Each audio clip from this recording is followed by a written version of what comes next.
Ça a commencé. Salutations peuple de YouTube. Je vous retrouve une fois de plus chez Piwi. Je vais vous la montrer. Oh, au moment où elle fait sa toilette. Coucou Piwi. Petit chatou noir. Je prends soin d'elle quelques jours pendant les vacances de son papa. Et il fait pas très très chaud, mais je me suis mise sur la terrasse parce que le ciel est trop beau. Mais par contre, j'aurais voulu me mettre un peu différemment pour vous montrer les arbres. Je vais vous les montrer. Mais il y a des travaux sur la terrasse, donc je peux pas me mettre comme je veux. J'aurais bien aimé avoir ceci comme fond. Ça aurait été un peu plus joli. Mais voilà, ce sera pour une prochaine fois. Le petit jeu que j'ai pris avec moi aujourd'hui pour vous le présenter, c'est le Cat Folk Tarot de la maison d'édition Libra Moon. Donc c'est eux qui ont fait notamment le Serpent and the Peacock Tarot, qui est, je pense que c'est le plus connu dans ceux qu'ils ont fait. C'est grâce à Hugues de la chaîne Saint-Cide que j'ai entendu parler de ce tarot. Et j'ai vraiment craqué parce que la plupart des cartes présentent un petit chat noir et blanc qui me fait penser à Potiron et donc voilà, j'ai pas eu envie de résister. Il existe en deux formats, donc le format tarot et le format poker. Je l'ai pris en format poker parce que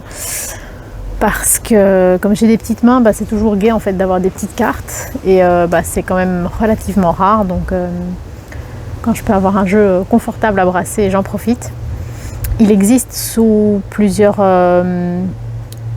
formats, dans le sens où la pochette dans laquelle on le reçoit, il en existe plusieurs différentes et il existe plusieurs couleurs pour les tranches. Donc moi j'ai pris la pochette en cuir avec le petit cœur vert. J'essaie de pas trop acheter de cuir parce que je suis végétarienne, je suis pas végane, je suis végétarienne, donc j'essaye aussi de consommer le moins de choses possible relatif aux animaux, mais ici il n'y avait pas spécialement le choix dans les formats qui m'intéressaient et j'ai pris en vert parce que j'aime le vert. Je dois faire gaffe parce que la table est mouillée en fait. Je ne dois pas mettre mes cartes n'importe où. Donc le jeu vient avec un mini guide comme ceci, tout mignon, à la taille des cartes. C'est un art naïf, des représentations vraiment très mignonnes. J'ai juste regardé un peu le jeu comme ça, mais je ne l'ai pas du tout encore tiré, donc je le découvre vraiment avec vous. Et ils mettent, donc c'est le Cat Folk Tarot, featuring the art from Pennsylvania folk artist Pamela Smith. Mais est-ce que c'est Pamela Smith dans le sens Pamela Smith qui a designé le tarot il y a 100 ans ou c'est juste quelqu'un qui s'appelle Pamela Smith? Je ne sais pas. Ils en parlent ici. Non, c'est vraiment quelqu'un qui s'appelle Pamela Smith. Dans ce petit livret. Donc on a à chaque fois... Ça va ma Piwi? Tu es anxieuse mon cœur? Je suis là avec toi, tu sais. Donc on a à chaque fois une petite représentation de la carte en couleur. Il commence à pleuvoir, je vais devoir rentrer. Donc ce que la carte signifie et puis des mots-clés. Donc c'est vraiment très réduit, mais bon, vous avez quand même plein d'infos intéressantes. On commence par les mineurs et on termine avec les majeurs, mais c'est vraiment le même principe, la même place est accordée à chaque carte. Hop, je vais rentrer parce que j'ai pas envie de mouiller mes cartes. Tu rentres aussi, puis oui. Oui, on rentre? On va rentrer, mon cœur. Viens, on se met à l'abri. Oui, mon cœur. Hop, hop, hop, hop, hop. On rentre à la maison. Bah oui. Ça va, mon cœur? Je vais allumer à mon ange. Petit doux. Ça va, ma Piwi? On fait la vidéo à deux? T'en penses quoi? Moi, je crois que ça peut être chouette. En vrai, j'ai pas beaucoup de temps parce que je dois aller chez une amie après, donc je vais essayer de pas faire une vidéo qui dure 1 heure. Un Piwi. Oh, des petits câlins. Oh oui. Mais oui, mon chat. Voici le dos des cartes. Donc très mignon, très enfantin, mais bien fait. Enfin vraiment, je trouve que c'est très joli. Moi j'ai pris les tranches vertes. Elles existent en violet, en rose, en rouge, en doré. Peut-être en bleu, mais je ne suis pas sûre. Évidemment j'ai pris vert. Ce sont donc... C'est vraiment un tout petit jeu, hein, c'est vraiment le format poker. C'est un fini effet toile, donc linen. Vous allez voir comme ça ici. Mon jeu est dans l'ordre. Donc je vais essayer de ne pas mélanger mes cartes pour vous le présenter. Les cartes s'étalent très bien sur la table. Et elles ont l'air très agréables à brasser. Donc c'est un jeu qui suit assez bien le rider. Ici on a l'as de bâton avec une main qui sort du tronc, c'est rigolo. J'imagine que c'est l'idée que le petit chat attrape le bâton. Le 2 de bâton, et là on reconnaît vraiment le type de chat qui était potiron. Et ce qui est rigolo, je ne sais pas si c'est l'idée que c'est ses poils ou s'ils ont voulu donner un effet, vous savez, comme si c'était une sorte de col de dentelle. J'en sais rien. Le 3 de bâton. Oui, regarde. Le voilier à l'horizon. Le chat est bizarrement représenté sur cette carte, je trouve. Le 4 de bâton. Avec le petit chat qui retrouve sa maison. Ça, c'est très touchant pour moi comme carte. Le 5 de bâton, avec la bataille entre le chat et le chien. Le 6 de bâton, qui est tout mignon. Petit chat qui enroule sa queue. C'est vraiment très enfantin hein, comme dessin, mais voilà, moi ça m'a plu et ça m'a touché. Le 7 de bâton. Le 8. On dirait que le petit chat dit stop, ça va trop vite. Et je ne sais pas si c'est l'idée que ça perce les nuages. Le 9 de bâton, où le petit chat a perdu un œil. C'est quelque chose qu'on voit beaucoup à Chypre. C'était un voyage vraiment pas facile parce que clairement j'étais absolument pas préparée, je ne savais pas du tout où j'allais.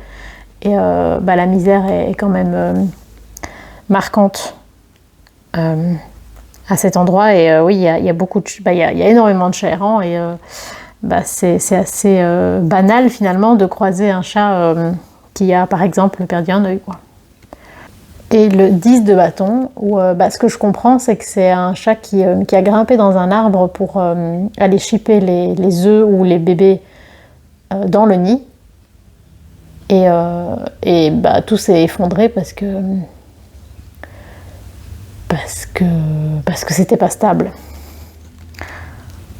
Aïe aïe. Alors le page de bâton, petit chat qui lit. Un peu surprenant pour un page de bâton, mais pourquoi pas. Je l'aurais plutôt imaginé pour le page d'épée, mais bon, c'est beaucoup plus cliché évidemment. Le chevalier de bâton. Petit chat sur un balai magique. C'est mignon. C'est majoritairement ce petit chat noir et blanc, mais tous les chats ne sont pas ce même chat.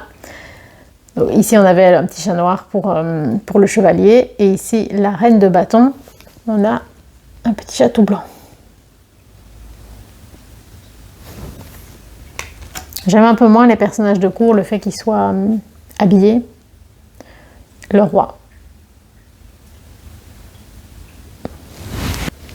L'as de pentacle. J'aime bien parce que le dessin est hyper simple, mais déjà on reconnaît la petite patte du chat noir et blanc. Et donc forcément pour moi ça me touche parce que les petites pattes de potiron étaient exactement comme ça. Le 2 de pentacle. Le 3 de pentacle. Ici, c'est un peu plus difficile, je trouve, parce que si je ne savais pas ce que ça représentait le 3 de Pentacle, je pense pas que je pourrais le deviner juste avec ce dessin. Le 4, c'est un peu pareil, je sais ce que je dois regarder, mais c'est peut-être pas très très facile si on est vraiment tout débutant ou même si c'est notre premier tarot, quoi. Le 5 de Pentacle, là c'est déjà plus clair, hein, le petit chat qui a un handicap, qui a perdu un œil, qui est dans la neige. On est assez fidèle quand même au rider. Le 6 de Pentacle, où il partage un poisson. Le 7 de Pentacle, toujours cette idée d'avoir initié un travail et d'attendre les résultats. Le 8 de Pentacle, où on est passé maître dans son art. Le 9 de Pentacle, qui m'a énormément plu et beaucoup touché. Et le 10, une maman et ses 2 petits poilus. Le page, j'imagine que c'est l'idée qui joue. Le chevalier. Les chevaliers sont vraiment en armure à chaque fois. Hein. Enfin, je pense qu'il était en armure, le chevalier de... Ah non, pas du tout. Non, je raconte de la merde. Il n'était pas du tout en armure. C'est juste le chevalier de Pentacle qui est en armure. La reine. Et le roi. J'aime encore bien les décors qu'ils ont faits. C'est assez simple, mais j'aime bien, je trouve ça joli. Alors, l'as d'épée. Personnellement, cette épée me fait presque penser à une tombe, en fait. Le 2 d'épée, où on reconnaît vraiment bien l'esthétique classique du rider. Le 3 d'épée, c'est une des cartes, forcément, qui va le plus toucher. Le 4 d'épée, petit chat qui dort. Le 5 d'épée, avec cette petite canaille qui nous fait un clin d'œil. Le 6. Le 7. Petit chat qui part avec toutes ses épées. C'est toujours plus difficile à représenter si on veut garder une espèce de réalisme des animaux, puisque forcément, prendre des choses en main, ça ne fonctionne pas trop. Le 8 d'épée.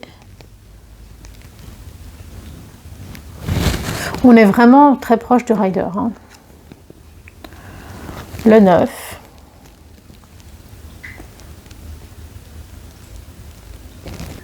Et le 10.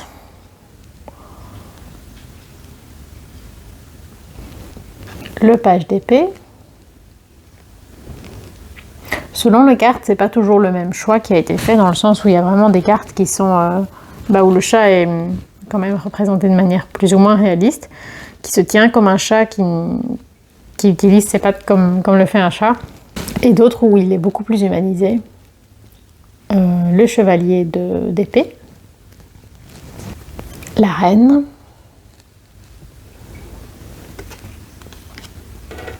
et le roi. Alors, on a l'as de coupe. Quelle petite papate. Le 2 de coupe.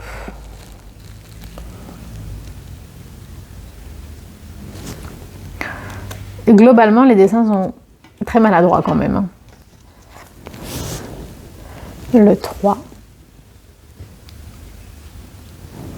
Mais oui, il y a un côté que je trouve touchant et attachant. Le 4. Ça me touche beaucoup aussi. Le 5. Toutes les coupes renversées. Le 6. Où on peut imaginer que le chat regarde dans l'assiette. en arrière, dans le sens se souvient de son passé. Le 7. Je pense que c'est l'idée quand même qu'il est endormi et que c'est toutes les possibilités d'un monde parallèle qui lui apparaissent en rêve. En tout cas, moi, c'est comme ça que je le comprends. Le 8, où il se détourne. Et moi, je comprends cette carte comme étant quand même un passage vers la mort. C'est pas nécessairement ce que j'associe au 8 de coupe en général, mais c'est ce que je comprends moi avec cette carte. Le 9, où il a attrapé une souris et qu'il la montre fièrement. Un petit cadeau. Et le 10, avec toute la petite famille. Je vais essayer de vous rapprocher. Ah non, parce que je vais faire peur à Piwi si je fais ça. Je vais essayer de rapprocher juste le téléphone alors. Le page de coupe. Avec un petit chat qui sévit dans sa coupe. C'est très mignon. Le chevalier de coupe. Moi, j'aime quand même bien avoir un chevalier en armure, quoi. Enfin, vraiment qui... Enfin, c'est parce que si je dis chevalier et pas cavalier. Donc pour moi, c'est chouette de le voir représenté vraiment comme un chevalier. Très mignonne cette carte. Ses petites papates. La reine de coupe.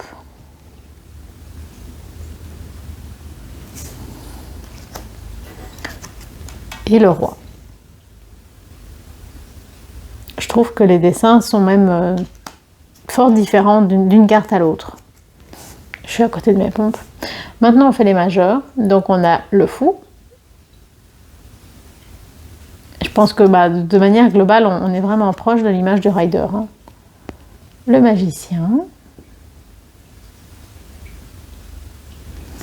La grande prêtresse.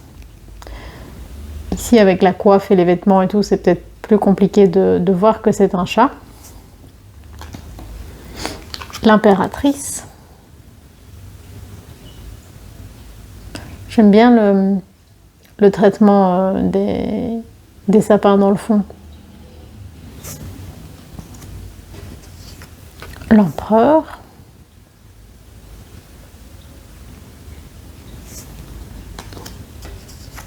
Le pape. Et ici, on n'a pas de fidèle. On a juste le pape lui-même.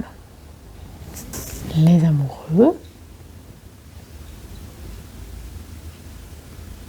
Petit chat blanc et petit chat noir. Je ne sais pas s'il y a une idée de faire référence au yin et au yang. Peut-être. Le chariot. Représenté de profil. Ce qui est très inhabituel, mais pourquoi pas. Et je trouve ça curieux parce que ici, dans la même illustration, on a un chat habillé qui se comporte comme un humain et puis deux autres chats. Voilà, je ne sais pas trop comment interpréter toutes ces informations. Je pense qu'il faut peut-être pas trop se casser la tête et vraiment le prendre comme un jeu qui joue plus sur l'intuition, sur le ressenti. C'est pas mon fort de pas me casser la tête. La force. Petit chat qui fait ses griffes dans la colonne. Oh, l'ermite, qu'il est mignon. Non, sa petite tanière. Petite poule. La roue de fortune.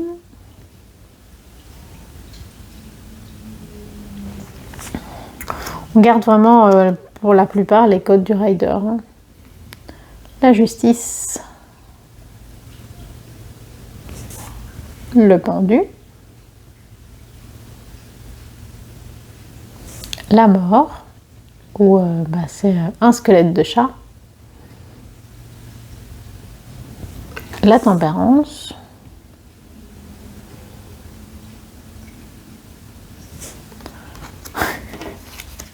Le diable. Qui fait si bon ça. Tu es d'accord, puis oui.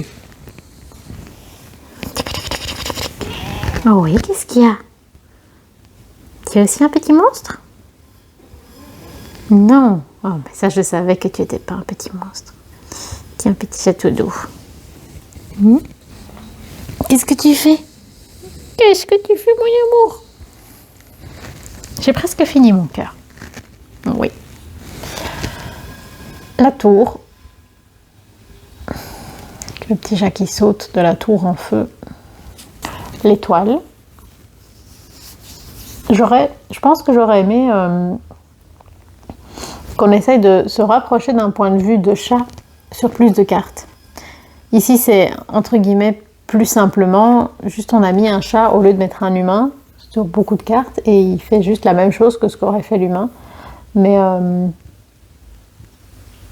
voilà, à ce niveau-là, le travail n'est pas... il n'y a pas de travail de réinterprétation de la carte. C'est redessiner la carte avec un petit chat dans ce style naïf. Mais il n'y a pas de travail, il n'y a pas énormément de travail de réinterprétation. Plus sur les mineurs que sur les majeurs. Ici, la lune, où on a deux piliers. Au lieu d'avoir le chien et le loup, on a des piliers dans la mer. Le soleil. Petite bouille. Le jugement. Les petits chats sortent de leur tombe, ou leurs esprits en tout cas. Et le monde. Donc ici on voit qu'on a, donc, comme toujours, différents animaux représentés, mais l'un d'eux c'est l'homme. Par rapport au chat, ça a une logique puisque c'est un des composants de sa vie. Alors d'un point de vue brassage, oh, j'en perds ma carte. C'est le roi de coupe qui a sauté. D'un point de vue brassage, c'est super agréable. Hein. C'est des petites cartes en linen, donc évidemment, il n'y a aucun souci pour les brasser. Pour faire le shuffle,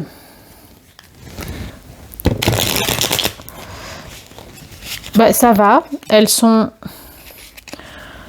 pas si souples que ça dans le sens où c'est des petites cartes, donc elles ont quand même elles ont leur tenue et elles sont pas toutes molles.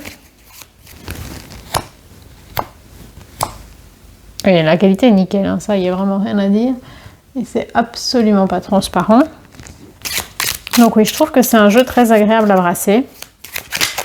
Il n'y a vraiment aucun souci à ce niveau-là. Et alors, je vais vous tirer une carte pour lire au moins le petit message qu'il y a dans le livre. Comme ça, vous voyez à quel type de message vous attendre. Et donc, nous avions le chevalier d'épée. Ça va, mon chacha? Oh, qu'est-ce qu'il y a, Piwi? Oui. Tu veux te frotter, mais tu veux pas de caresses? C'est ça? Je comprends pas tout ce que tu veux, mon cœur. Tu es anxieuse. Mais tu peux te frotter si tu veux. Moi, j'ai aucun souci avec ça. Donc, nous disions... Oui. Tu souffles. Le chevalier d'épée. Donc, le chevalier d'épée pousse à l'action et à la communication impulsive. Il symbolise la sagesse, l'esprit et la communication. La confrontation peut être nécessaire. Il valorise le fait de s'exprimer, dans l'idée prendre la parole, dire les choses qui doivent être dites et suivre des idées. Il indique le besoin de maîtriser et de comprendre la situation. Et alors, les mots-clés, c'est « Il est temps d'aller de l'avant sur une idée ». Les échanges avec les autres sont directs et honnêtes. Soit une dispute, soit une opportunité de clarifier l'air. Donc, la situation, la communication. Et des discussions assertives. Donc, peut-être un peu d'agressivité, mais pour que les choses soient dites. C'est une carte dans laquelle je me retrouve assez bien. Par contre, on l'avait tiré en position inversée. Donc peut-être que c'est quelque chose à travailler justement, de retrouver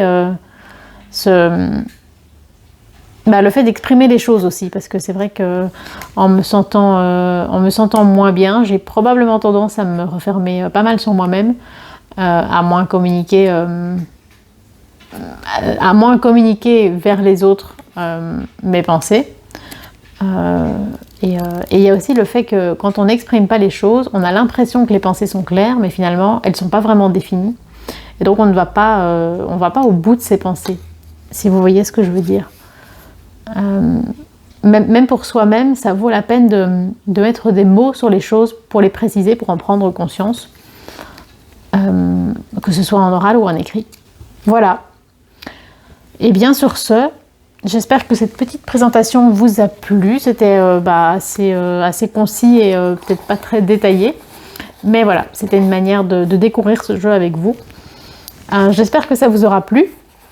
N'hésitez pas à me dire si vous aussi vous craquez pour ce jeu, ou si vous l'aviez déjà peut-être. Voilà, prenez soin de vous, et Piou et moi, on vous souhaite longue vie et prospérité.